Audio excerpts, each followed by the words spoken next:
بسم اللہ الرحمن الرحیم۔ سوال یہ ہوا کہ لنڈے کے کپڑے خریدنا اور پہننا کیسا ہے؟ اکثر وہ غیر مسلم کے ہوتے ہیں، ناپاکی وغیرہ ہوتی ہے، وہ پاکی وغیرہ کا خیال نہیں کرتے، شراب پیتے ہیں، پیشاب کا خیال بھی نہیں کرتے، تو ان کے کپڑے استعمال کرنا کیسا ہے؟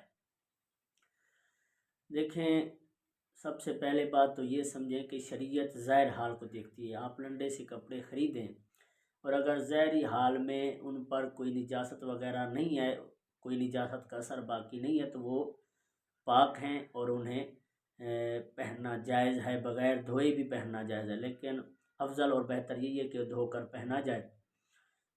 اور اگر نجاست ہوگی تو پھر تو لازمی ہے دھونا، لیکن نجاست نہیں ہے پھر بھی بہتر یہی ہے کہ دھو کر پہنا جائے۔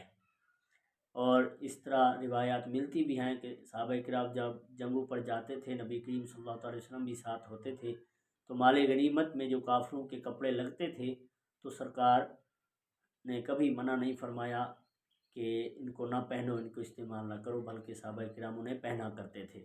تو اس لیے لنڈے کے کپڑے خریدنا بھی جائز ہے، اور بہتر یہ ہے کہ انہیں دھو لیا جائے اور پھر پہنا جائے۔ لیکن اگر کوئی نجاست نہیں ہے، اگر بغیر دھوئے بھی پہن لیے تو بھی پہننا جائز ہے، اگر کوئی نجاست بظاہر نہ لگی ہو تو۔